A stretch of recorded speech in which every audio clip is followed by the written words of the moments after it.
What's up, guys? DTMP Wrestling Talk.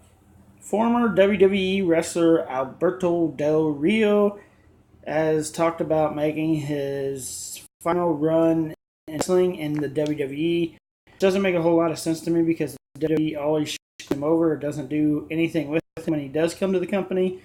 But he said he wants his last feuds in the WWE to be with Rey Mysterio Jr. and Dolph Ziggler. What do you guys think about a potential Alberto Del Rio return to WWE for him to finish out his career? What do you guys think about that? Comment below and let me know. Follow me on Facebook. Look to giveaways every single month. If you send me something cool in my PO box, that's in the description below. Like, share, comment, and share to my YouTube channel.